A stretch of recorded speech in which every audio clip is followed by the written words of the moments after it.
Olá a todos! Estamos aqui na nossa quinta edição da Feira Literária de Águas Virtuosas, a Quinta Flavir.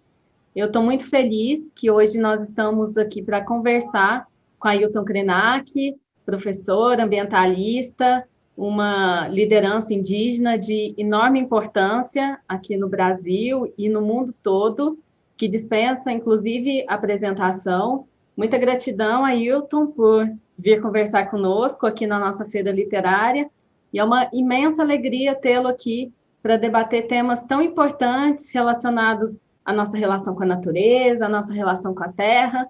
Então, gratidão por estar disponibilizando esse tempo aqui conosco. Eu gostaria de começar a nossa conversa a partir do seu livro Ideias para Adiar o Fim do Mundo.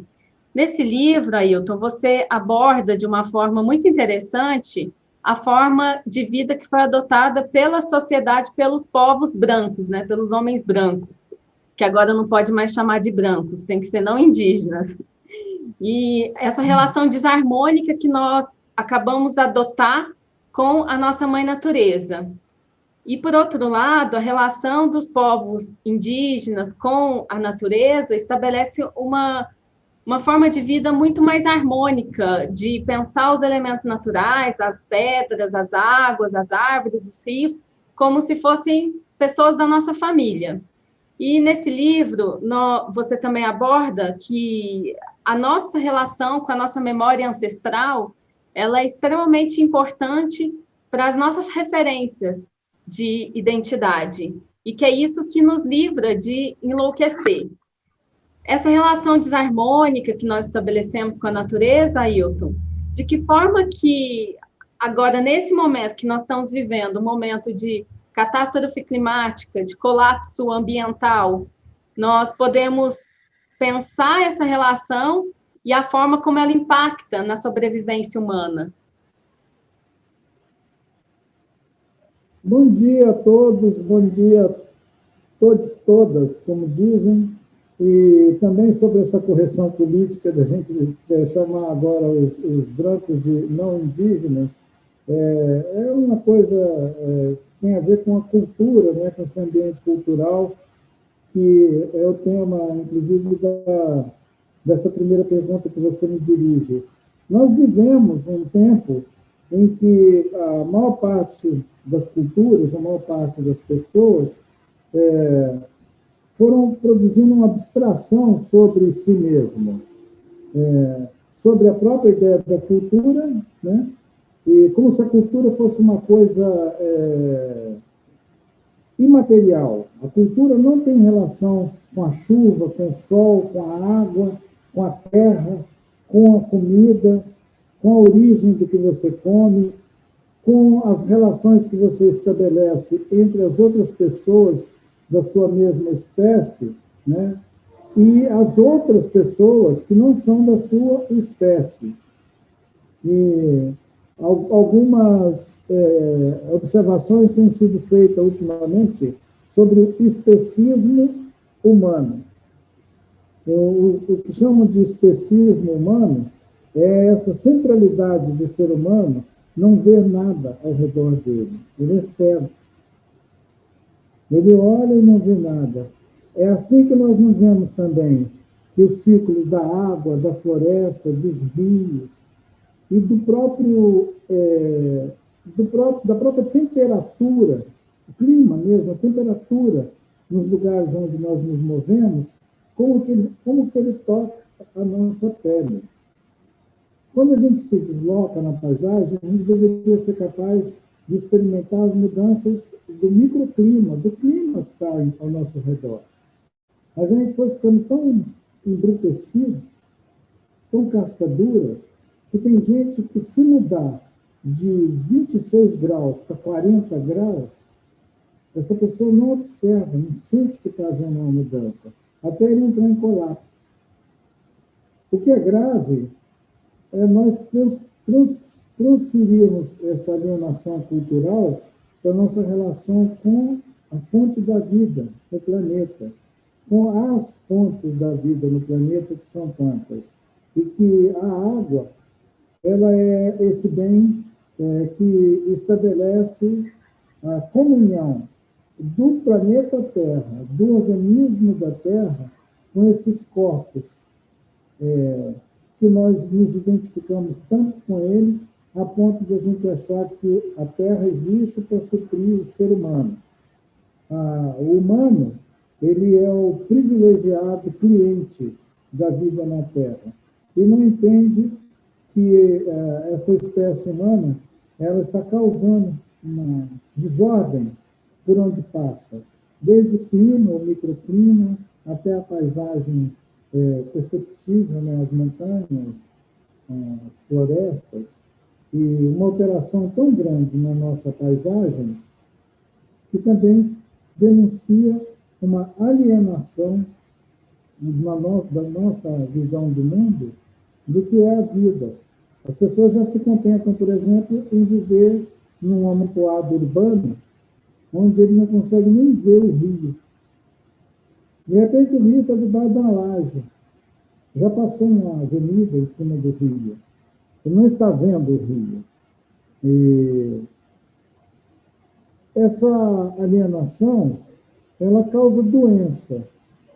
Ela causa uma perda de identidade que, pensada há décadas, porque vai ser geração, né, seu filho, seu neto, experimentando essa alienação, ela vai começar a produzir pessoas que não têm identidade nenhuma. Elas estão andando por aí, têm hábitos, né, têm costumes que ainda parece que identificam eles com uma comunidade, mas, na verdade, não estão mais conscientes do que estão fazendo. E essa relação inconsciente que nós temos mantido com o que a gente chama de natureza, ela tem uma boa contribuição para a pandemia que nós estamos vivendo no planeta inteiro.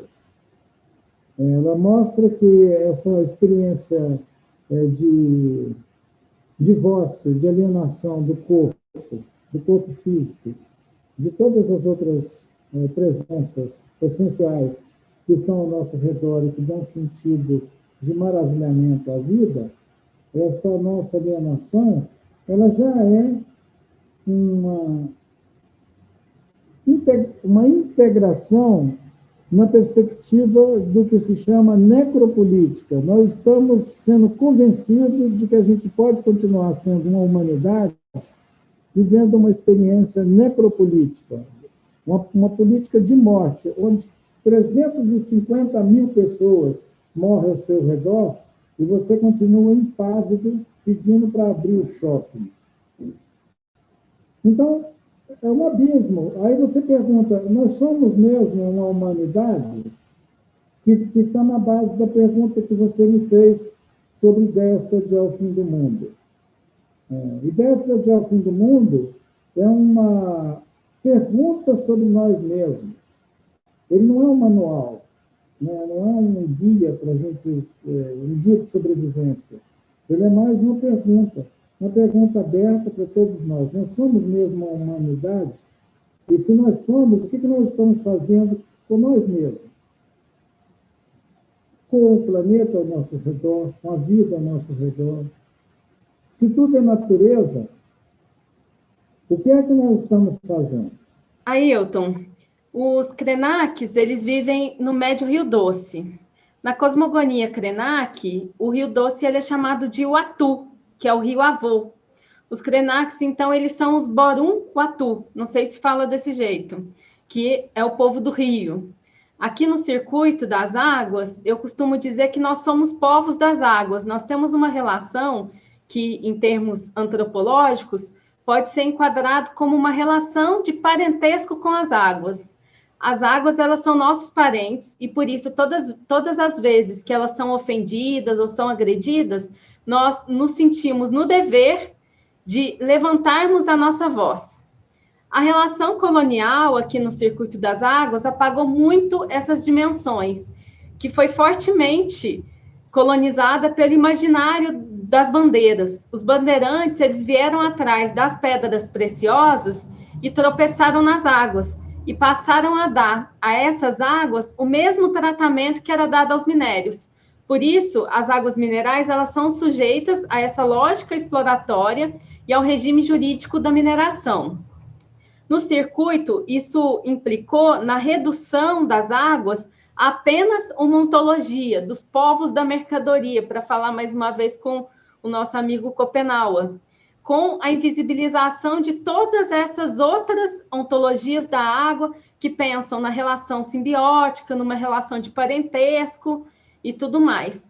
Cambuquira, o topônimo da palavra, que é aqui no circuito onde eu resido, vem da união dos verbetes de cambu, que significa mamar, beber no seio, e a palavra quira, que pode ser traduzido como algo beber no seio jovem, né? Que é uma visão muito bonita, que reflete justamente esse animismo, essa relação com a terra, que ao longo do processo de modernização nós perdemos, que é pensar na terra como a terra-mãe e a mina d'água como um seio cujo líquido verte a vida, que é uma visão assim, extremamente bonita de enxergar o espaço. E Cumbuca, para um macro-G, seria uma região cercada de montanhas e rica em águas, configurando tanto a questão, né, da dimensão geoespacial do território, quanto também o sentido geopolítico.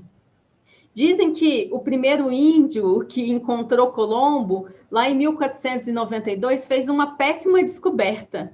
Foi nesse momento que começou essa guerra de mundos. Dizem que houve uma perda de cerca de 1/5 da população mundial nesse choque entre os povos do mundo novo, né, os modernos, os brancos, e os povos originários que habitavam esses mundos antigos. E eu quero enfatizar aqui que são mundos e não representação de mundos, porque nós falamos assim, eu aceito você desde que você se adeque ao meu mundo, que é a mentalidade colonial. Então, nós ainda vivemos uma guerra das águas, que é uma guerra dos mundos, né, entre esse choque entre esses dois mundos, que já teve um momento militarizado quando veio as bandeiras, e hoje não precisa mais disso, porque o modo de vida foi tão colonizado pelo capitalismo que você reduzir a água a uma mercadoria, não tem mais necessidade de você militarizar essa guerra, né? Então, os mundos das águas que já eram utilizados para fins de cura espiritual pelos povos originários, eu costumo dizer que elas tiveram 3 destinos, ou a morte, ou a escravidão, ou a catequização. E que os mundos das águas, assim como os povos, tanto os indígenas quanto os negros, também foram mortos, também foram escravizados e também foram catequizados. Só que a nova catequese é esse projeto modernizante que reduz tudo a uma mercadoria. Várias águas passaram aqui pelo circuito, né? Desde as águas que se misturavam com os povos originários, depois as águas santas, as águas virtuosas, e hoje nós estamos vivendo um processo de gourmetização da vida. Então, nós falamos em águas gourmets. É um processo de mercantilização supremo da vida, né? O Jurandir Ferreira, que é um romantista, ele para pensar na história das estâncias, ele propõe 2 figuras, que é Baco e Esculápio. Baco, por conta dos hotéis, dos cassinos, que marcaram a história aqui das estâncias hidrominerais, e Esculápio por conta do tratamento medicamentoso que era feito com as águas, dessa nova disciplina científica que era a crenoterapia. Só que Baco, ele saiu quando Gaspar Dutra, lá em 46, proibiu os jogos de azar, e Esculápio também foi expulso pelo positivismo, quando a medicina ela se casa com a química, e a medicina ela passa a ser uma mera agenciadora da indústria farmacêutica, especialmente através do desenvolvimento da penicilina, que foi descoberta lá em 1928, mas depois foi aderindo com força nesse imaginário no pós-guerra. Eu costumo dizer que não havia um trio na história das estâncias, quer dizer, desculpa, não havia uma dupla, mas havia um trio, porque além do Baco e do Esculápio, nós tivemos também uma figura, que é a figura do Mercúrio, que é o deus da mercadoria, que é a lógica que prevaleceu e que se aprofunda. As estâncias, elas fundaram a modernidade, mas elas passaram por um processo de envelhecimento precoce, né? E a presença de Mercúrio ainda está muito evidente quando a gente pensa no conflito das águas que aconteceu com a Nestlé, lá em São Lourenço. Nós temos também uma guerra jurídica das águas em Cambuquira, em Caxambu. Enfim, Minas Gerais é atravessada pela história da mineração, seja das águas ou sejam dos comedores de terra, como diz Schopenhauer mais uma vez. Como que essa subjetivação da água ela se impôs aqui em Minas Gerais e como nós pensarmos e inventar outras águas para falar não delas, mas falar com elas. E o que são as águas para você, Krenak? Nossa, que poética mais implicada que você me traz quando evoca tantas referências históricas, culturais, econômicas, né? Ligando isso com o mercado, com toda essa apropriação, mas, ao mesmo tempo, também evocando uma memória de povos que ainda nessa região da Mantiqueira são capazes de nomear esse território, são capazes de trazer uma cartografia afetiva desse território. E isso faz a diferença. Faz a diferença mesmo quando a gente pensa em Minas Gerais, nesse contexto mais amplo e histórico, como uma vasta região entregue ao saque do diamante, ao saque da floresta, ao saque do ouro. Há uma espécie assim de consumo de tudo, onde a poética do Carlos Drummond de Andrade, esse nosso querido Drummond, ele consegue atinar com uma máquina do mundo, que se configura, na verdade, nessa fúria consumista, consumir símbolos, consumir coisas. E essa fúria é ela que move essa sociedade da mercadoria que você menciona, trazendo também o nosso querido Copenau Yanomami. Então, vamos andar de mãos dadas com esses dois. De um lado, Copenau Yanomami, do outro lado, nosso querido poeta Carlos Drummond de Andrade. Vamos andar com eles por essas trilhas e nos perguntar: será que desde sempre aquelas pessoas, aquelas famílias que restaram na beira dos rios, que ficaram chamados de ribeirinhos, não estavam exatamente protegendo o corpo do rio com suas vidas, os ribeirinhos? Aí eu fico pensando, para onde foram os ribeirinhos? Para onde foram os ribeirinhos e as carrancas de São Francisco? Sumiu. Até a década de 70, 80, ainda tinha uma referência cultural ainda viva das carrancas de São Francisco, porque aquilo era uma produção ativa da cultura local, ribeirinhos. Os ribeirinhos e as carrancas foram saindo da cena, desaparecendo como se fosse uma névoa. Cadê os ribeirinhos do Rio Doce? Cadê os ribeirinhos do Paraupeba? Cadê os ribeirinhos de qualquer um dessas nossas bacias hidrográficas, né?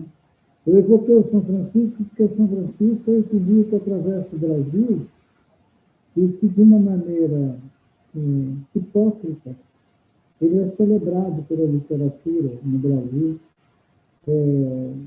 Quase todo mundo foi tirar uma cuia d'água no São Francisco para sua produção, seja no campo das artes visuais, artes plásticas, do cinema, seja nas narrativas. Um poeta inquestionável na sua grandeza, né? Escreveu poemas que vão ficar eternizando a metáfora desse rio, né? João Cabral de Melo Neto, não é isso? E a poesia, ela está se constituindo no último refúgio daquelas preciosas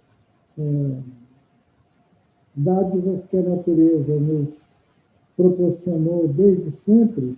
Essa imagem poética do etimológico do nome Cambuquira é de uma poesia tão linda, e as pessoas olham e desprezam, porque, na verdade, a gente vive num tempo de brutalidade da consciência mesmo. Hoje, outro dia, não foi hoje, um parente guarani, um biade lá do sul, ele disse que os anciãos contam uma história sobre uma outra terra que existiu antes dessa, e que essa terra que nós estamos habitando já é uma segunda terra. E que os anciãos diziam, cuidado com esse tempo é voraz. Não vai lá fora, não, esse é o tempo da voracidade.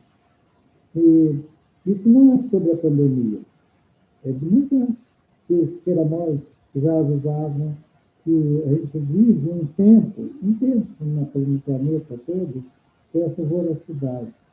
Essa profecia é sobre esse mundo da mercadoria, sobre essa devoração de mundo e a implantação assim, de uma ontologia dura, violenta, que se identifica também muito com isso que é chamado de necropolítica. É quando o pensamento político ganha uma força tão grande que ele manipula até as ideias, digamos, sensíveis do campo religioso, por exemplo. É quando a política consegue manipular o próprio campo da religião. Nós estamos vivendo essa experiência no nosso país. Você tem um fenômeno que é o fundamentalismo evangélico, que ia dizer numa boa que reverenciar um rio é pecado. Fazer culto a uma montanha, a um rio, é pecado. Porque eles leram isso lá no Velho Testamento e não entenderam nada. E saem por aí, blasfemando contra a natureza. Então, assim, não entenderam as mensagens dos nossos ancestrais, vivem uma confusão cultural tão grande. Eu fico imaginando para onde foram aquelas famílias que tinham um tecido cultural denso com o corpo do rio, seja São Francisco, nosso aqui, o Atu, o Paraupebas, o Rio das Velhas, o Rio Grande, o Parnaíba, todos esses nossos rios, eles tiveram uma família grande de humanos que eram associados com eles. Se nós podemos ser parentes do Atu, e nós queremos perseverar nessa comunhão com ele, o que aconteceu com os outros ribeirinhos? A gente tem um movimento social importante no país, que é o MAB, o Movimento dos Atingidos contra a Barragem.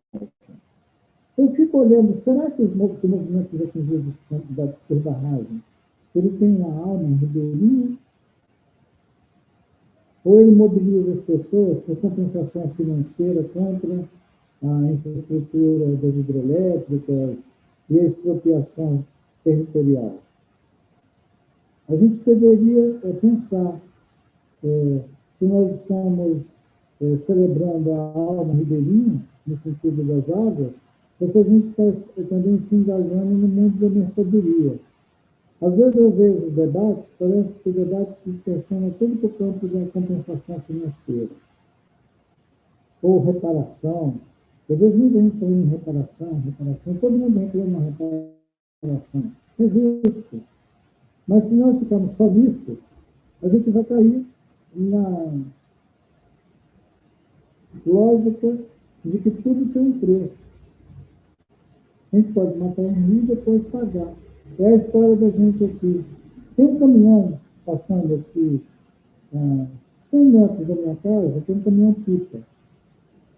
Ele vai percorrer um caminho aqui dentro da reserva, de 4.000 hectares que é essa reserva, ele vai percorrer esse caminho aqui e vai passar em 100 e tantas moradias, distribuídas, né, aqui dentro do território, todas com uma certa distância de quilômetros uma da outra, mas ele vai parar e vai encher caixas d'água de 2 a 3 mil litros de água.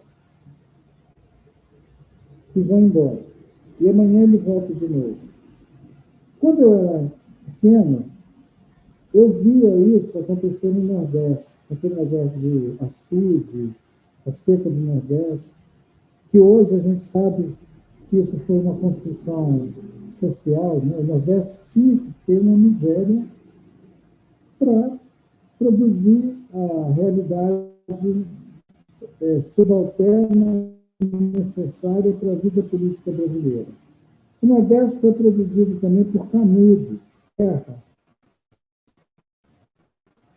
da República do País, que era essa gente que nós chamamos de nordestino. A Bahia, Pernambuco, o Ceará, desses lugares, um contingente muito grande de pessoas simples, muito indígenas,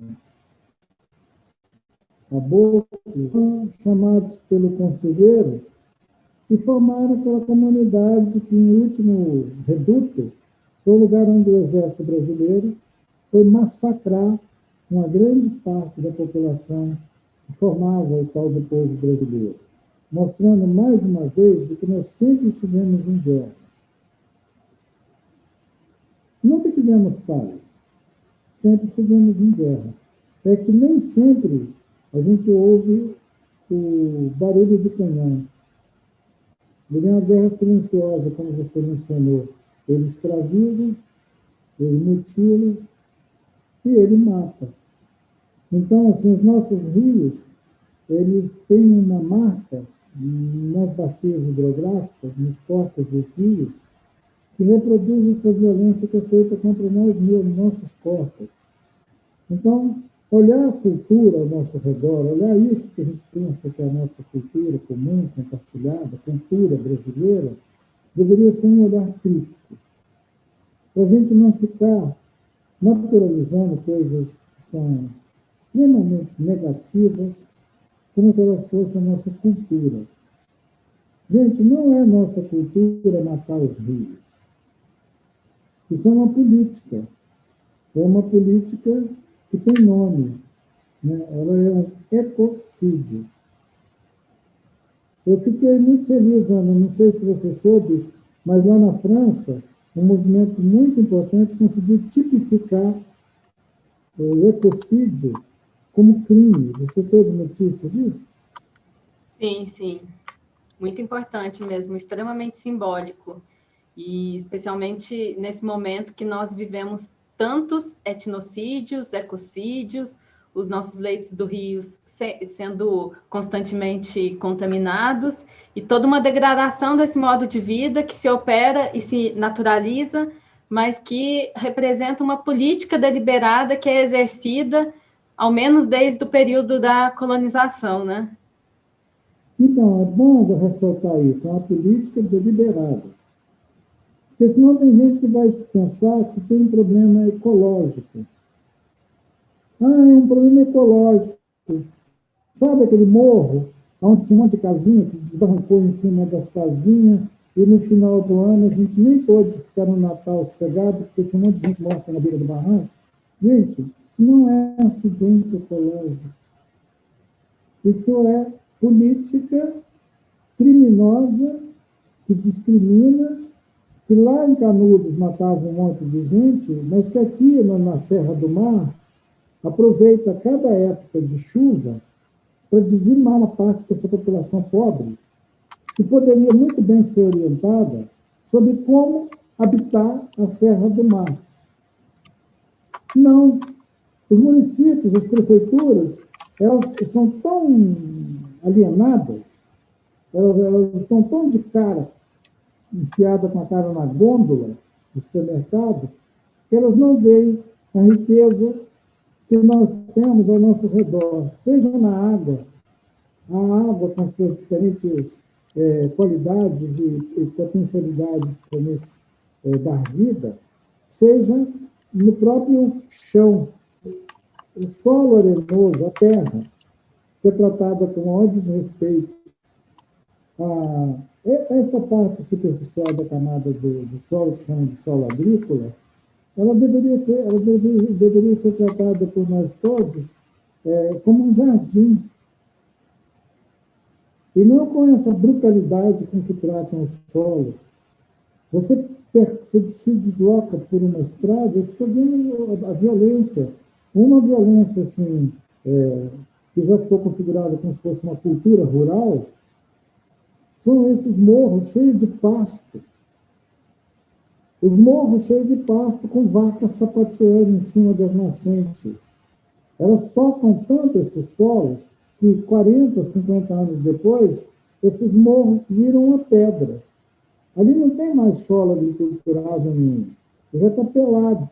É a erosão, é a chuva, é a danação daquele solo, é uma destruição desses canteiros de vida que a gente deveria curtir eles como uma bênção assim, infinita, que daria, sim, sentido a viver a vida na Terra como uma fruição, como bênção.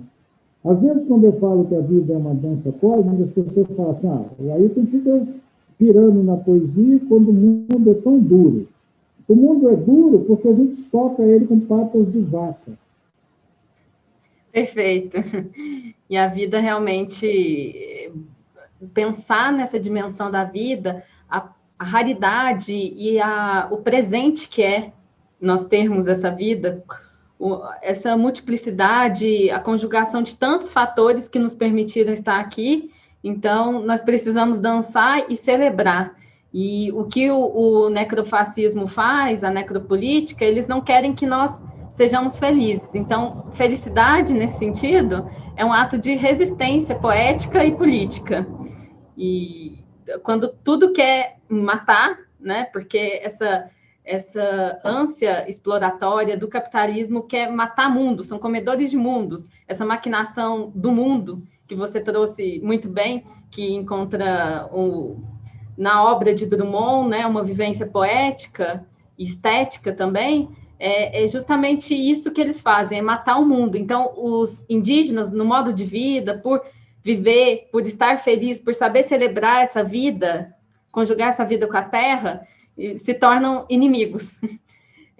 Ailton, você falou um pouco dessa dimensão de mercantilização do mundo.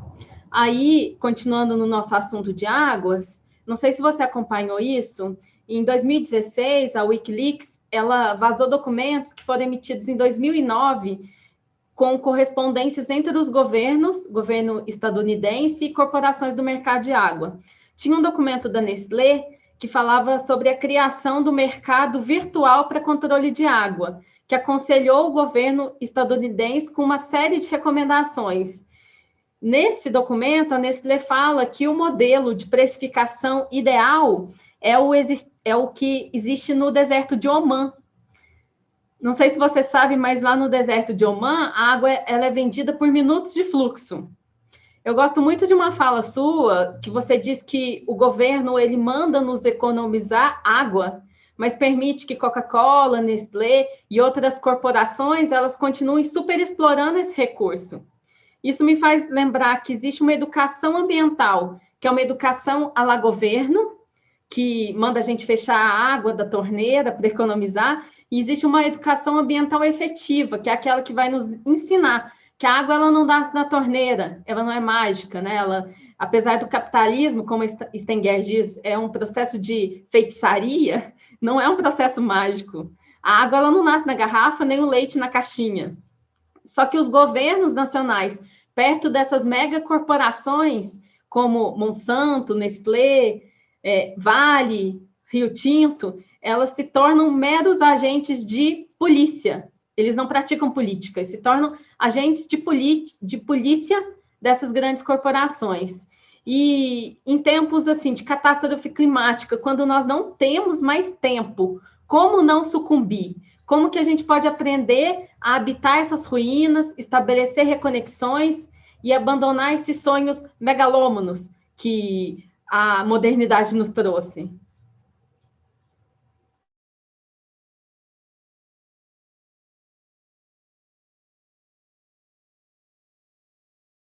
Ailton, o microfone.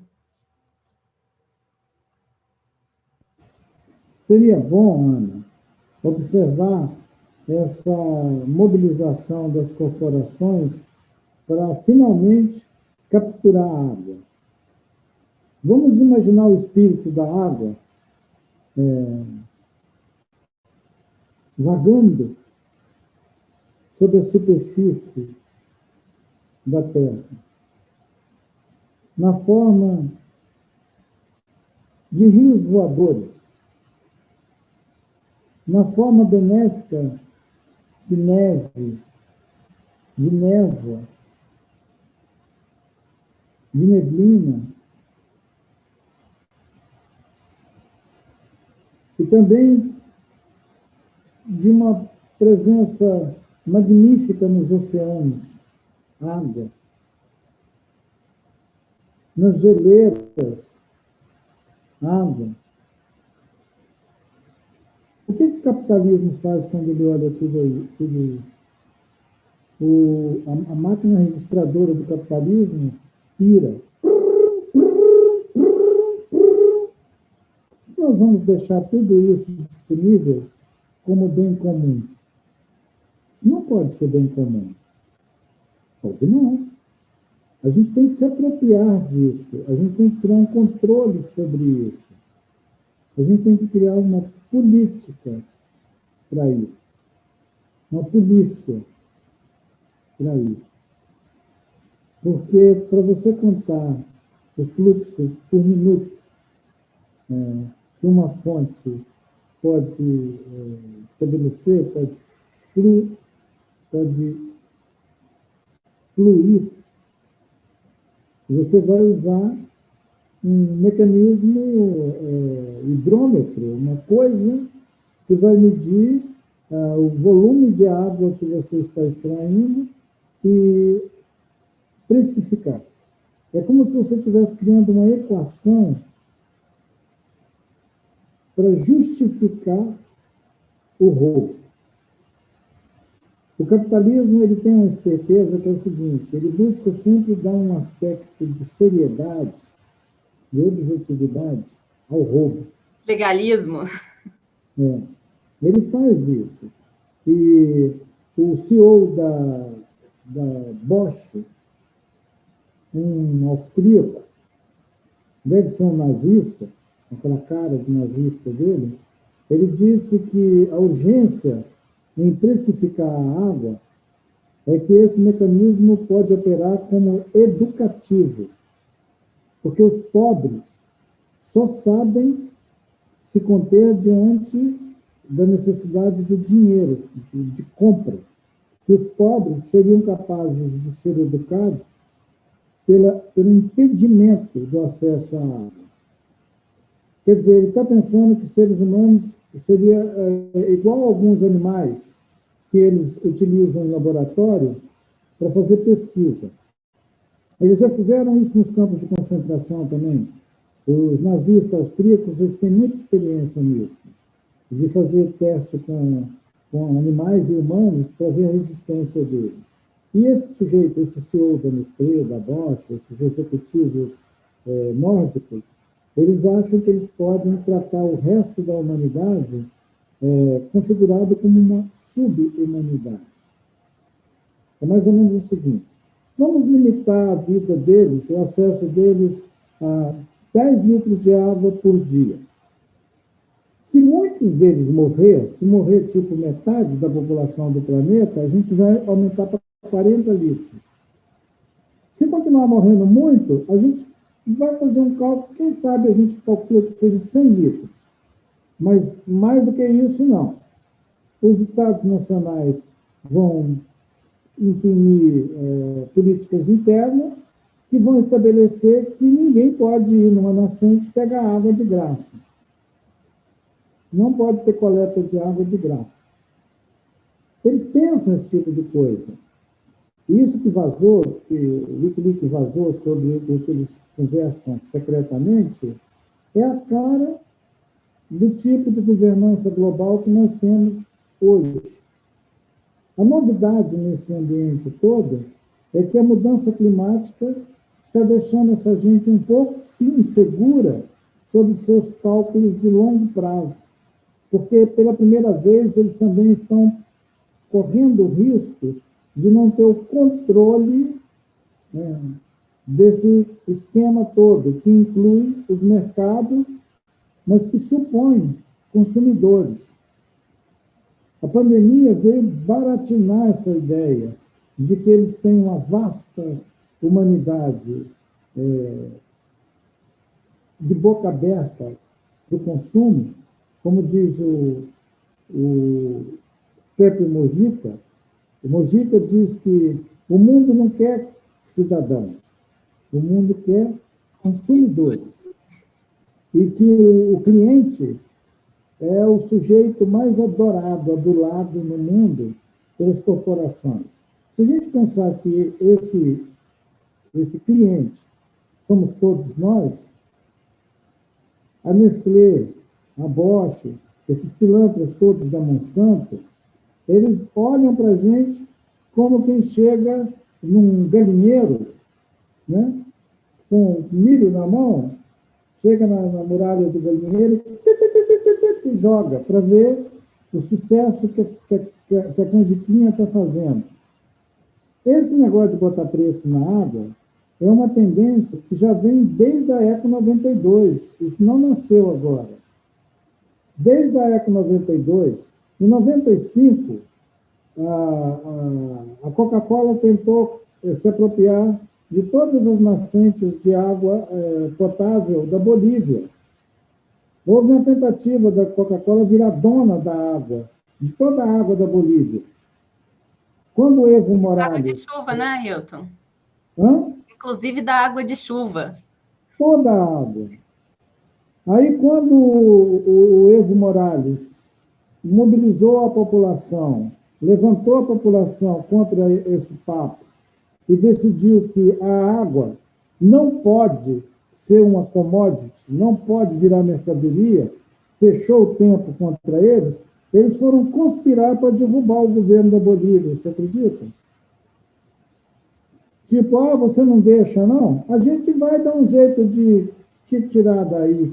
Então, o que essas corporações fazem no mundo hoje, gente, é uma coisa diabólica, porque o breve período em que o Brasil experimentou ter tirado toda a sua população da linha absoluta da pobreza, né, que é aquele lugar onde as pessoas podem comer, ter refeição, né,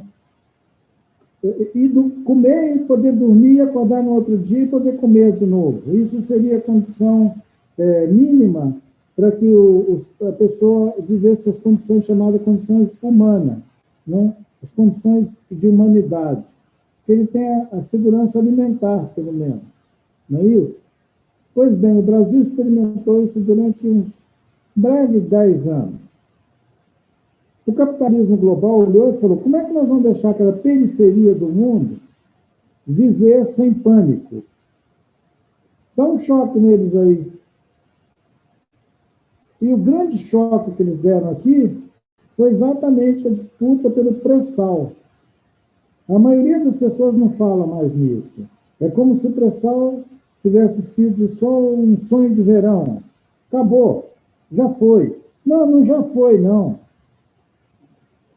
Um dos maiores reservatórios de combustível fóssil do planeta, que podia concorrer até com os árabes,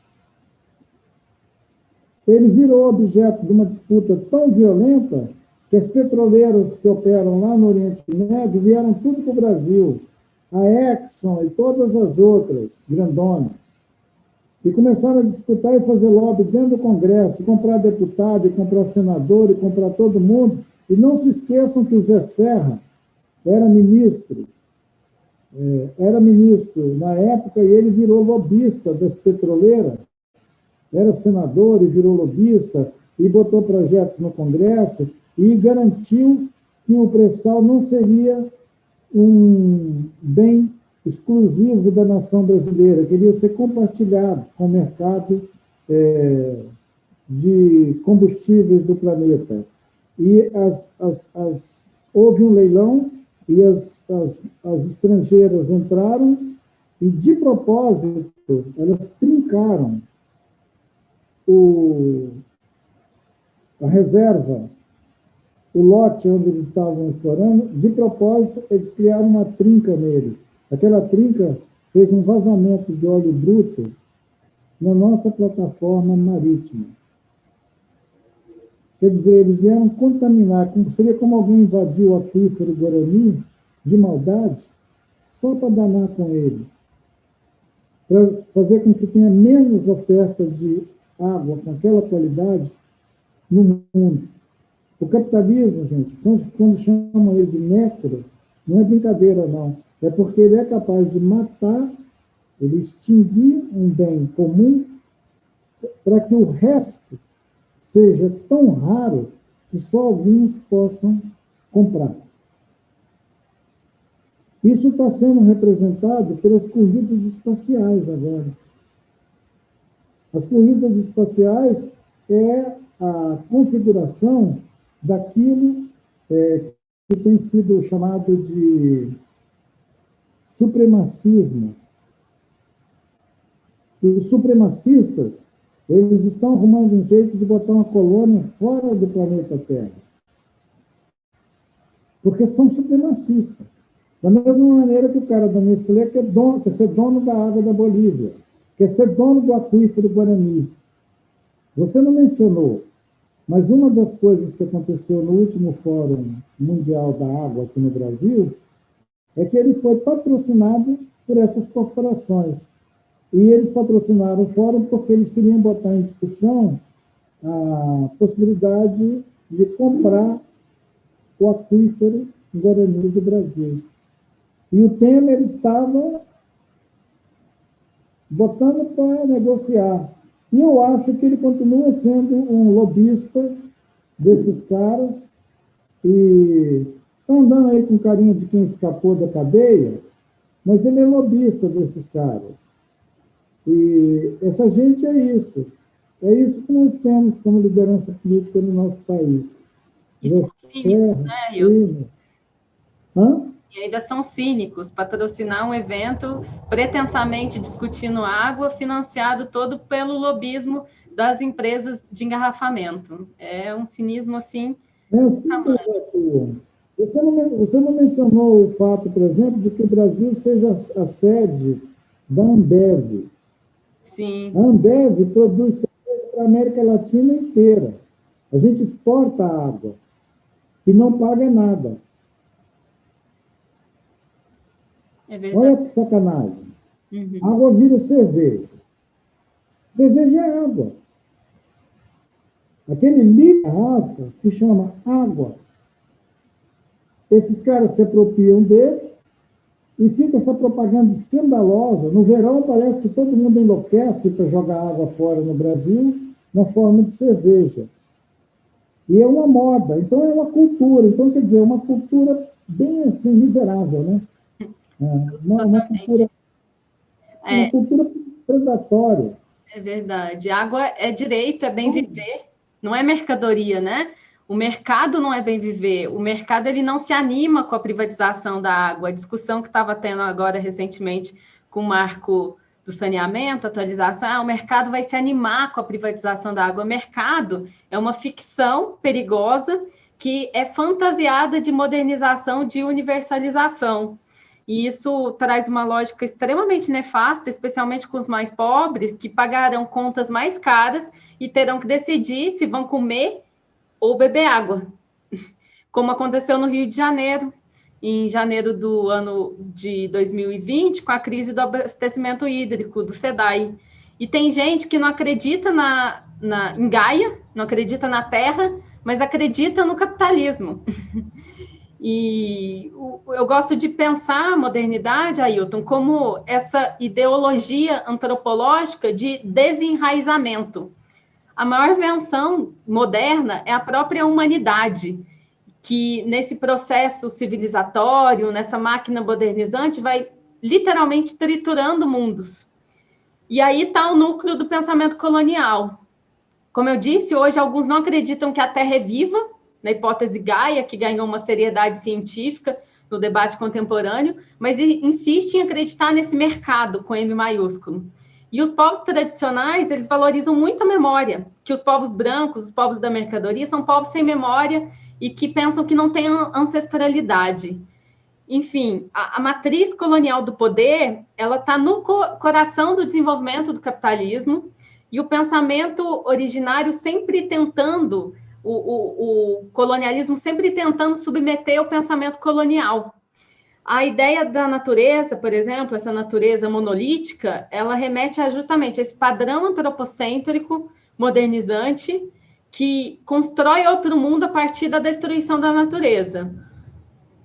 E talvez a gente tenha que pensar em reinventar o nosso imaginário político para pensar outras formas, outras potências, outras subjetividades, porque a água ela foi colonizada por essa lógica de mercado, e nós achamos isso normal, e nós não sabemos mais fazer como faz o Davi Copenaua, que coloca o teu corpo, porque ele está defendendo a vida, quando ele está ali lutando contra os garimpeiros, é a vida dele. Então, não se pensa duas vezes antes de colocar esse corpo, porque nós nos separamos da natureza, nos desenraizamos da terra, e com isso nós não temos essa força, essa potência de lutar, e entender que a luta, na verdade, pela defesa da terra é uma luta pela vida, sobretudo pela vida, né?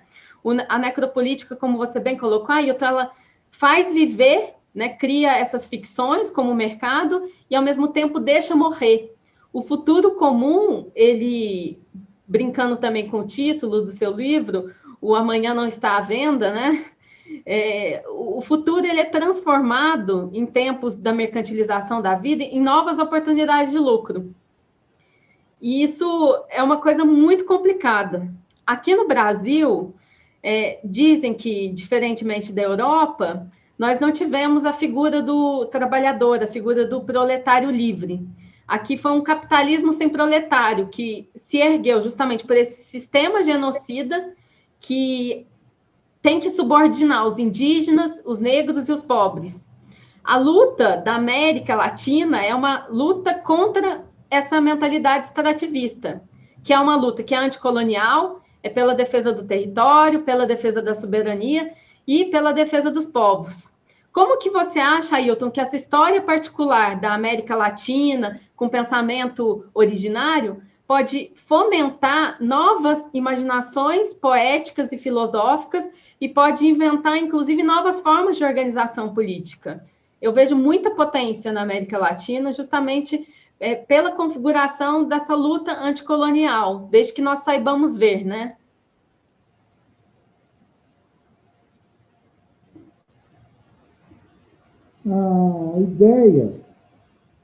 A ideia de um continente que não se curvou à lógica colonial e que, mesmo sendo mutilada, tendo o corpo mutilado, resiste, ela é a imagem dessa Pachamama, né? De um corpo eminentemente feminino que sofre as lanhuras, né, da colonialidade, mas que fica de pé.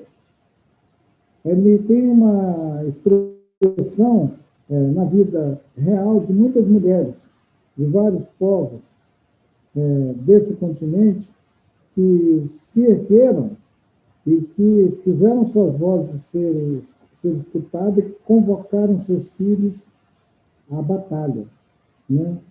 E algumas dessas mulheres ficaram com seus nomes registrados e é possível evocar seus nomes.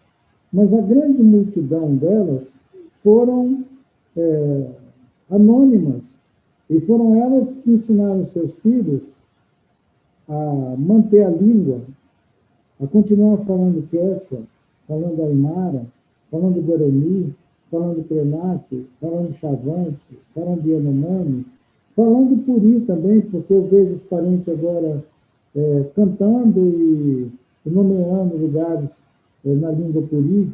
Então, assim, vejo os pataxó retomando o pachorrã deles, a língua deles, depois de terem sido imersos ao longo silêncio de falar o português como uma língua imposta. Então, assim, essa América Latina, quando a gente pensa a primeira marca dela, a gente pensa um imenso país como o Brasil, falando português, colonizado por Portugal, e uma imensidão de países que compõem os Andes, a América Central, a Guatemala, o México e até a Terra do Fogo, como essa multiplicidade de gente, de povos, que dá mesmo sentido de constelação, uma constelação incontida, não dá para controlar essa diversidade. É por isso que o capitalismo tenta bombardear as formas de vida nesses lugares. Assim como os Estados Unidos bombardeavam o Vietnã, o capitalismo bombardeia esses povos na sua cultura, nos seus valores, tentando alienar, tentando cooptar, seja por meio de religiões estranhas que eles trazem para capturar a perspectiva poética, a subjetividade desses povos, né, com religiões estrangeiras, seja com o apelo a essa coisa da ascensão social, do menino sair do México e trabalhar nos Estados Unidos para voltar e comprar antena parabólica, ou de um cara sair daqui de Minas Gerais, atravessar perigosamente a fronteira dos Estados Unidos, levado por contrabandistas, para entrar nos Estados Unidos, voltar e ganhar dinheiro para comprar um carro, comprar um sítio aqui em Governador Valadares. Essa cooptação do desejo, seja no campo espiritual, seja no campo material, da mercadoria, ele é uma guerra incessante do capitalismo para não deixar a gente se afirmar como originalidade, como particularidade de um pensamento, como afirmação de uma cosmovisão ameríndia. Uma cosmovisão ameríndia implicaria que esses povos todos conseguissem ver um ao outro como irmão. Na década de 30, 40, 50, tinha um pouco dessa ideia de a grande pátria, a grande pátria, um apelo bolivariano, que desembocou naquela confusão toda que foi Venezuela, com o radicalismo do Chaves, aquela tentativa de acerto que virou um erro crasso. Tem algumas tentativas de acerto que, se elas não forem feitas com um sentido verdadeiro, elas só dão um desastre. Eu acho que é por isso que existe um provérbio que diz que, para você saber qual o caminho que é verdadeiro, você pergunte ao seu coração. O caminho que tem coração é o caminho verdadeiro. Eu acho essa orientação para você não ter dúvida de que se o caminho tem coração, ele é verdadeiro. Senão, ele é uma tentativa. Essa ideia de uma grande pátria que fomentou revoltas, revoluções e guerras, parece que elas não saíam do coração, elas saíam da cabeça. Era uma cabeça maquinando coisas. Porque se ela tivesse saído do coração, os nossos povos irmanados já teriam rompido com essa guerra colonial e declarado de verdade que Abya-Yala é um território nativo. O Pachamama não é uma pátria. Que Pachamama é fêmea. Ela não é uma pátria. Ela é a mãe terra. E os filhos dela são os filhos dela. E vivem livres e soberanos. E não querem papo furado com o mercado. E não vão vender as águas para Nestlé, nem para Coca-Cola, nem para Ambev. Então, tinha que ter uma possibilidade de uma espécie assim, de uma transfiguração. Parece que o Darcy Ribeiro, numa das obras dele, onde ele busca contar a história da formação desses povos das Américas, eu acho que ele usa o termo transfiguração. E seria interessante olhar o que ele chama de transfiguração. Se não seria exatamente a emergência de uma consciência nativa no continente ameríndio. Se for a emergência de uma consciência nativa no continente ameríndio, conta comigo. É muito bonito mesmo. Ailton, você falou do coração e isso me remete à questão das palavras. O Bachelard, ele fala que algumas palavras, elas estão em pleno despertar. A palavra rio, em francês, por exemplo, é revivière, que são palavras que são carregadas de uma beleza poética. A palavra revivere, ela vem da imagem do rive, né, da margem imóvel, enquanto não se cessa de fluir a água.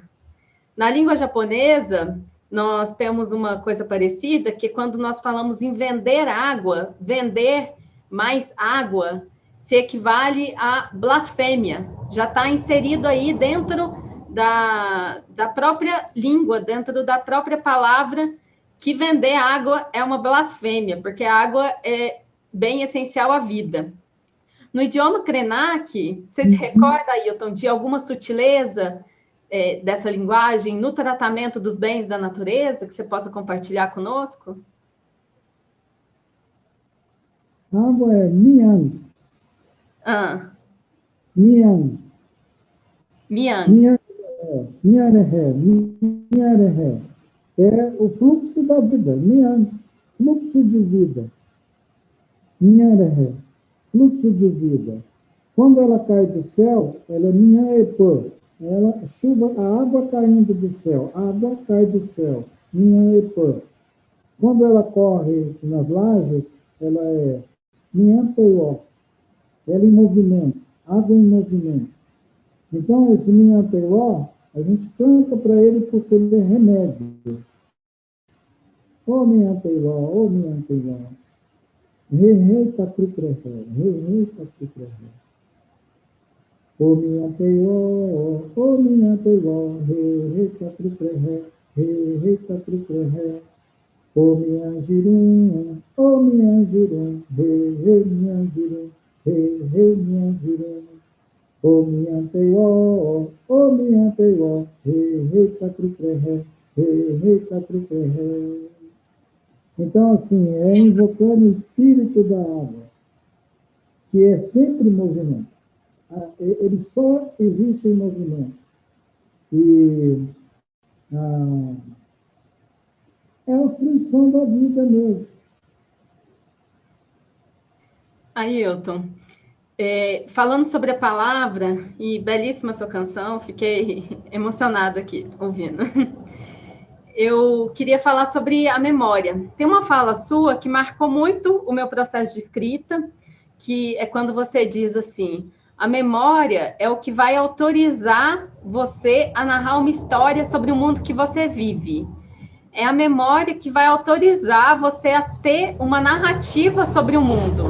Até você disse nessa ocasião que se você não tem memória, você vai ficar citando bibliografia antes de você ganhar um Alzheimer. Então, escrever, já que estamos numa feira literária, já ingressando nesse tema, é um ato de memória de alguém que resolve se posicionar e observar o mundo de uma maneira crítica a partir da sua própria história. Eu penso que as palavras, elas são como sementes, elas são potências de vida que embalam outros mundos e criam, de fato, outros futuros. Eu queria também aproveitar que a gente vai falar de literatura, quando teve a devastação ambiental relacionada a Mariana, Brumadinho, você declarou que se você contar o que os mineiros fizeram com os Krenak, com os antepassados, os botocudos, com a paisagem, com as montanhas, e o golpe de morte na extensão do rio, nenhuma editora iria te publicar em Minas Gerais. Você falou isso em 2016. 5 anos depois, hoje, você sendo um sucesso de público, de crítica na literatura, não só nacional, mas também internacional, você acha que nenhuma editora mineira te publicaria? E também, o que é literatura para você, Ailton? Bom, se você perguntar para a nossa querida Aline Pachamama, se ela me publicaria, ela vai estar na feira também. Mas se a gente estiver pensando em editora no sentido de mercado editorial, vai ser muito limitada a possibilidade. Mas eu acho que a visibilidade que meu trabalho, minha obra escrita, digamos, ganhou, afinal de contas, os meus livros recentes, né, Ideias para Adiar o Fim do Mundo e Amanhã Não Está à Venda, ele está publicado quase que no mundo inteiro. Ele está em negociação para publicar no Japão. E nos países europeus, né? Semana passada me perguntaram, olha, a Companhia das Letras, que é a minha editora, me perguntou, olha, a Noruega não publica nada do Brasil, mas eles estão querendo publicar seu livro. Você autoriza? Eu falei, finalmente, né? Claro que eu autorizo. Tem uma negociação da editora com eles lá, mas eu fiquei pensando, olha, que bom sinal, porque eles são tão indiferentes ao que esses pigmeus morenos falam. Se eles vão querer ler um autor Krenak, isso significa que alguma coisa mudou. E talvez eu devesse dizer que, quem sabe, agora em Minas Gerais, eu posso escrever o livro que eu quiser, que eu consigo na editora. Eu só não posso declamar, vou embora para passar, Roberto. Você precisa ser ouvido, Ailton. Ailton, vamos falar um pouco de sonho? Na verdade, esse livro ele está sendo, ele está cogitado, viu? Que bacana. E esse livro, ele pretende retomar a nossa história lá quando os primeiros invasores, literalmente, desceram, pegaram de lá do litoral do Espírito Santo e entraram na foz desse rio e começaram a fazer as primeiras incursões no corpo do Atu. E os Atu estavam vigiando. Então, os filhos do Atu estavam vigiando e viram os primeiros invasores fazendo incursão no corpo do rio. Mas quando eles chegavam na parte que a serra começa a ficar íngreme, o Atu descia com as cachoeiras tão bravo que nenhuma canoa conseguia subir. Então eles tinham que sair, carregar as embarcações deles, subir na serra quilômetros, e botar as embarcações lá em cima, como se fosse aquele filme do Fitzcarraldo. Os caras carregam o navio de um lado para o outro, sobe com ele na montanha para botar ele do outro lado para pegar o atu no lugar onde ele não era tão íngreme. Mas ele nunca foi navegável. O corpo desse rio nunca se deixou navegar. As embarcações, ele nunca foi uma via fluvial. Ele não deu esse mole, não. As cachoeiras dele derrubavam as embarcações. Então, talvez o atu tenha também um espírito bravo. E ele ainda está imerso nas lajes dele mesmo, mas eu boto fé que uma hora ele surpreende a gente jogando luz para fora, né? Eu falo aqui, se as águas minerais elas pudessem contar as histórias, quais narrativas elas contariam? Se o atu pudesse contar a história de destruição que vem sendo há tantos anos praticado no seu leito, que história o atu contaria? E eu acho muito bonito porque na sua literatura, no seu modo de dizer, na sua vivência com o atu, você incorporou justamente essa narrativa. Você conversa com o atu e você pode contar essa história. E isso, para nós, você está sendo ouvido. A Ideias para Adiar o Fim do Mundo é um best-seller e foi considerado... Foi um dos 3 livros mais vendidos na Flip. Isso me causa, assim, uma imensa alegria nesse cenário de tanto pessimismo e de tantas coisas ruins acontecendo. Ver você é maravilhoso e saber que você vai contar essa narrativa dos Krenaks na relação com o atu, isso me traz muita felicidade. Fico muito feliz. Ailton, o sonho tem 2 pensamentos ameríndios que me marcaram profundamente. Um é pensar a realidade como um mito enfraquecido. E daí vem uma forma de repensarmos a nossa relação com o sonho. Porque sonho é organização do desejo, é uma revelação que nos ajuda a entender o nosso presente. Sonho é produção de subjetividade. Então, sonho não é o contrário de realidade, mas ele é uma fonte de informações sobre a nossa vida, sobre a nossa rotina, que nos ajuda a pensar outros mundos possíveis. Um outro pensamento que me marca muito, que na verdade é mais uma inquietação diante do mundo colonial, é o seguinte: o problema do mundo é que o múltiplo está virando 1. O desejo colonial é esse, é matar as diferenças e transformar tudo em mercadoria. Tudo é transformado, é triturado e colocado como mercadoria. Ailton, você poderia comentar esse pensamento? Eu gostaria de te ouvir falar um pouco sobre isso. Você fez uma referência ao conceito instituído de humanidade, em um outro momento da nossa conversa, como uma produção intencional para arrancar as pessoas, arrancar essa gente do chão e botar essa gente numa abstração sociológica, digamos. Não é nem antropológica, botar numa abstração sociológica, humanidade. Isso sim é uma ficção. Agora, quando você me chama para olhar sobre esse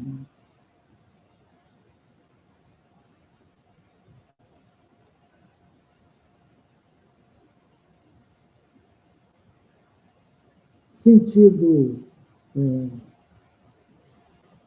organizador do mundo, ou de mundos, pensando em pluriversos, não só um mundo, mas muitos mundos que podem constituir esse pluriverso, né? São universos. Eu fico imaginando as cosmovisões todas. Cosmovisões. No começo desse ano, agora, 2021, um Tiramói do povo Imbiá Guarani, ele ofereceu na web, alguém ajudou a organizar um curso em dois módulos sobre a cosmovisão Imbiá Guarani. Da mesma maneira que Copenau Yanomami publicou A Queda do Céu, um parente Guarani está oferecendo um curso, seminário, onde ele conta sobre a cosmovisão Imbiá Guarani. Outros parentes nossos em diferentes lugares, Álvaro Tucano, falando sobre a cosmovisão, né, do povo da etnia dele. Outros parentes estão fazendo isso na Venezuela, na Colômbia, no Peru, na Bolívia, na Argentina, no Chile, lá nos Punas do Panamá, na América Central. Então, imagina todas essas galáxias, todas, essas cosmovisões. Eu penso isso como mundos. O Alberto Acosta, ele está por publicar no Brasil a última obra dele, o último trabalho dele, tem o nome de Pluriverso. No Pluriverso, ele está exatamente provocando essa observação de evitação do um. Não tem um. Quando você invoca uma humanidade, você tem exatamente um. Entendeu? Então, é uma humanidade, é o Banco Mundial, é a ONU, é a CIA, é a KGB, é a Unesco, é não sei o quê. E agora nós estamos, inclusive, experimentando um momento crítico, que é uma tendência de renovar esse mandato do um. Os Estados Unidos estão convocando a cúpula do clima. Quer dizer, a gente vai virar e vai falar, que bom que tem alguém liderando uma convocatória da cúpula do clima. Mas olha a lógica dele. É a lógica do um. Então, alguém vai dizer, pô, mas está tudo tão ruim, e você vai criticar o cara que está facilitando agora uma conversa sobre mudança climática. Não, eu não estou criticando o cara. Eu estou reclamando um novo paradigma.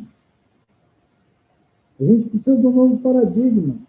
Nós precisamos abrir para outras epistemologias, para outras narrativas. A gente não pode, depois de chegar no fundo do poço, repetir a mesma dose. Se nós estamos ferrando a vida no planeta, como é que nós vamos chamar a mesma parada e rodar a mesma roleta e distribuir grana com todo mundo? Tem um espertalhão aqui querendo pegar 1 bilhão por ano.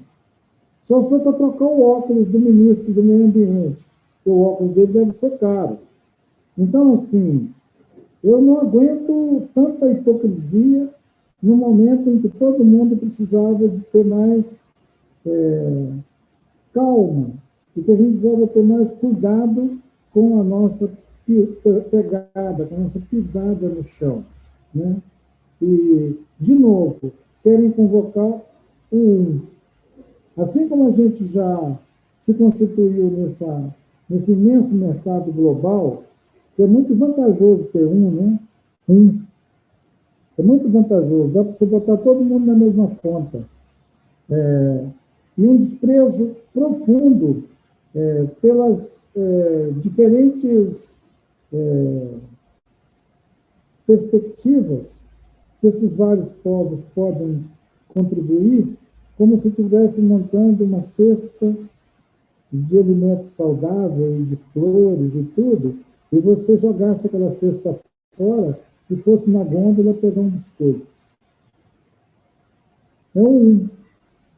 É verdade. O capitalismo, ele é uma máquina de devoração de mundos, mas também de criação de mundos. Ele cria imagens, ele cria desejos, e agora nessa época de capitalismo cognitivo, financiarizado, existe até um desprendimento do mundo material, né? Existe uma fantasia financeira ainda mais perigosa, que se apropria dos corpos, captura a vida, através da ótica do privado, da propriedade, e nós estamos assistindo um amontoamento de cadáveres de mundo. Só que isso é o Deleuze e o Guattari que falam, né, que o desejo ele não é falta, ele é potência. O capitalismo ele trabalha com a produção desses desejos. Eu gosto de pensar que, assim, quando Deus morreu, lá no início da modernidade, nós deixamos de ser devedores do pecado confessado para nos tornarmos devedores do cartão de crédito. Então, o capitalismo está sempre produzindo falta, sempre produzindo esse desejo de consumir, de não nos sentirmos completos. E entender isso pode ser muito revolucionário e pode ser potencialmente perigoso. E os povos originários já pensaram isso, já perceberam isso há muito tempo, com as suas formas de vida, com a sua dança, com a sua cultura, com as suas formas de resistir. Aqui nós ainda temos uma dimensão da luta que é profundamente eurocêntrica, né? E a defesa do modo de vida, aqui a gente fica pensando na luta lá do proletário da Europa. E aqui você viver, você se vestir é um ato de resistência. A sua fala extremamente emblemática na Assembleia Constituinte, no momento que você se pinta, que você fala, eu existo, é uma forma de resistir que foge da concepção ordinária do que nós chamamos de luta, porque a luta ela pode ser uma dança, pode ser a sobrevivência de um idioma, pode ser cantar de um modo tradicional, se vestir, dançar. As lutas elas vão variar, né? Mas essa luta, assim, que é a luta obreira, que é de greves e manifestações, não são só elas que existem. E a própria esquerda acaba reproduzindo esse padrão de pensar e fazer, e acaba enquadrando sob a ótica de um certo cientificismo, de objetividade, acaba calando essas vozes que hoje começam a ser ouvidas, como você está sendo ouvido não só no Brasil, mas no mundo inteiro. Você acha que escrever, Ailton, é um ato de resistência? Ele não é o que me motiva. O que me motiva não é o sentido da resistência. O que me motiva é um sentido de afeto. Como se você quisesse fazer chegar uma carta a alguém que você ama. É mais ou menos como, assim, uma canção daquelas, tipo assim, leva essa carta no interior, na roça, pessoal que vivia no campo antigamente, numa vida mais roceira, era muito comum fazer versinhos para mandar mensagens para quem estava longe. Esse longe podia ser um dia a cavalo. Se andava um dia a cavalo, já estava no longe. Mas era muito longe. Então, para mandar um verso, uma coisa assim, essa poética simples, ingênua, ela dizia que eu queria ser um passarinho, né, para voar e te levar um verso. Então, o que me motiva é essa coisa de... Eu sou caçador de beleza, como diz alguns dos nossos parentes, nos ritos, nos cantos, na tradição, a beleza. O corpo se pinta para ficar belo. Não é para si mesmo, é para os espíritos que nos observam, para ver se nós estamos fazendo a dança para eles, o espectro. A gente usa uma tiara dessa, não é para extensão para si, é para se comunicar com outros. Então, é diferente de você produzir uma escrita motivada pela resistência. A minha escrita, elas são passos que eu desperto para cantar em outros lugares e lembrar que eu existo. E eu me lembro de um livro que impactou muito também na década de 90, que ele tinha o título de Se Me Deixam Falar, de uma mulher indígena, não é isso? Uma mulher indígena falando sobre a violência da América Latina, né? E aquele livro, ele ganhou também muita difusão. Ele alimentou muito debate sobre direitos humanos e injustiça na América Latina. E eu estou tentando lembrar o nome da autora, se me deixam falar. E ele foi publicado vastamente em espanhol. Teve grande circulação, depois em inglês. E será que é Domitila? Uma mulher quechua, ou aí, acho que era Domitila o nome dela. E você sentia naquela escrita uma fúria e uma revolta, uma denúncia, que ela era feita motivada por essa resistência. A minha escrita, não. A minha escrita ela é uma celebração da vida. Quando eu ponho em questão essa humanidade falsificada que está rodando por aí, é como um menino que passa brincando e fala assim, ei, aquilo ali não é uma zebra.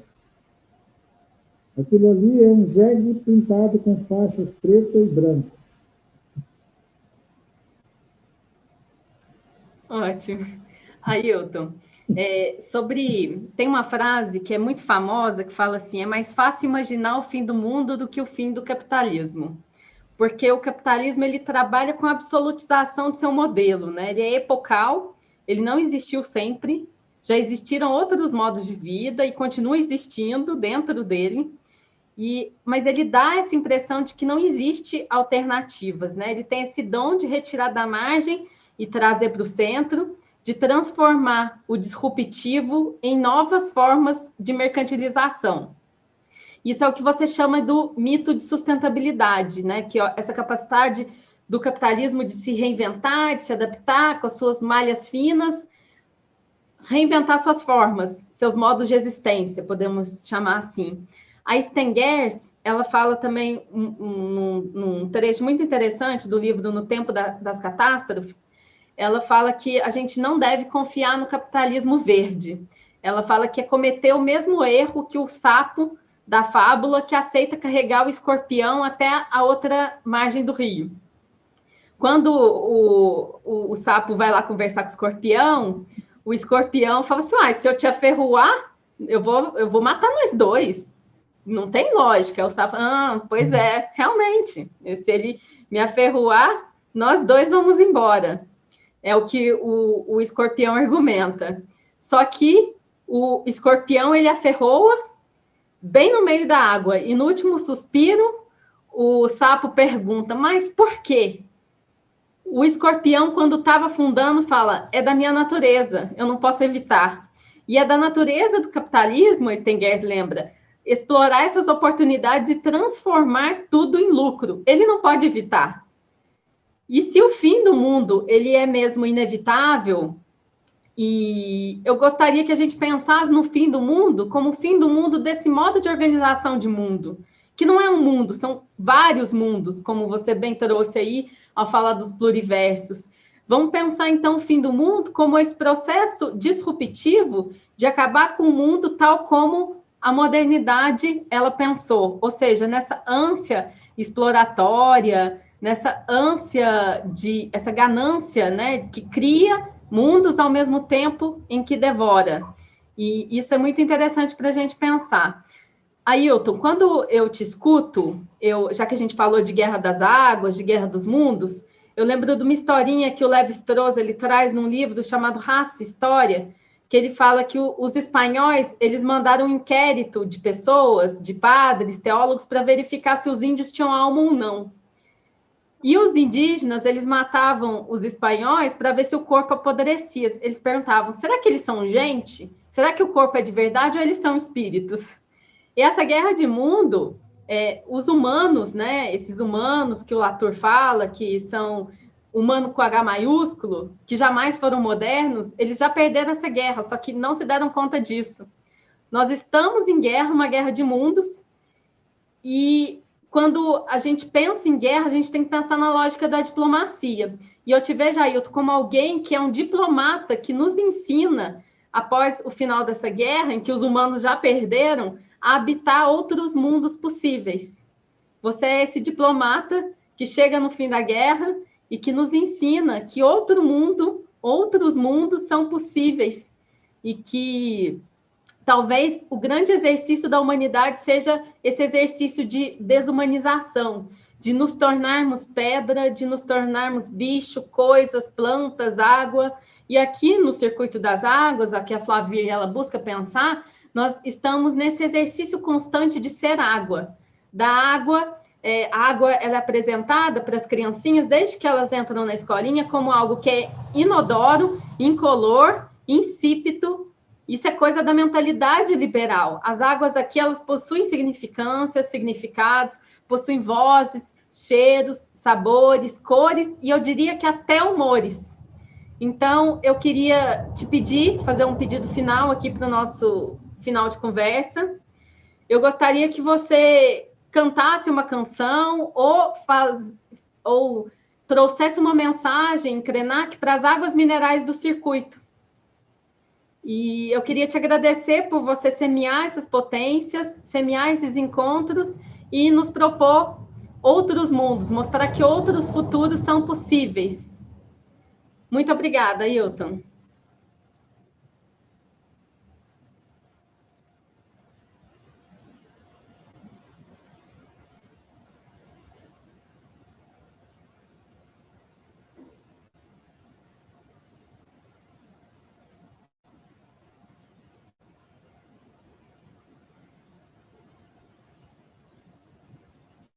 Quando finalmente eu consegui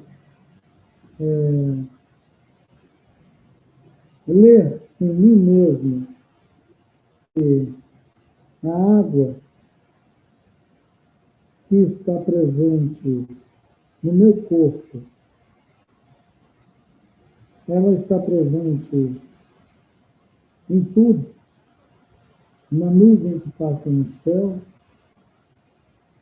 na água que corre no riacho, que eu caminhei à beira dele hoje de manhã, naquela água que mergulhou nas lajes do Atu para buscar outros mundos possíveis, nas águas que estão presentes no nosso cotidiano, naquelas também que estão nos aquíferos, escondidas,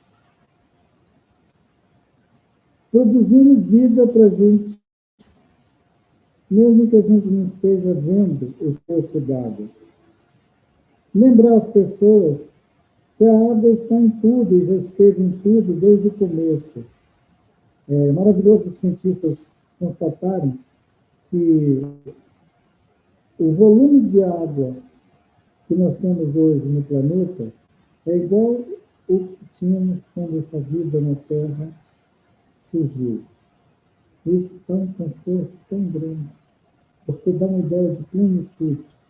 E também nos prova que, por mais que a gente faça abuso dessa entidade, a água, ela vai sobreviver a nós. Nós não vamos durar para além da existência desse bem intangível que é a água. A água nos escapa a qualquer captura. E ela vai continuar nos abençoando em todas as suas formas. As crianças não aprendem que a água vira vapor, que a água vira gelo, né?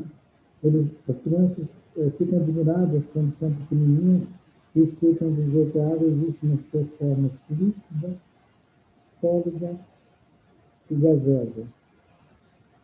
As crianças ouvem isso e a curiosidade das crianças ficam passeando feito passarinho, dizendo: nossa, como será a água líquida?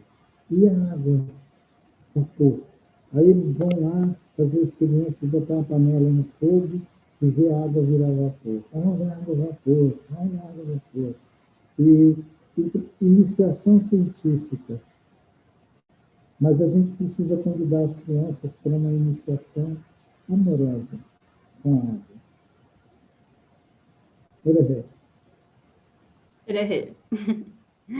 Obrigada.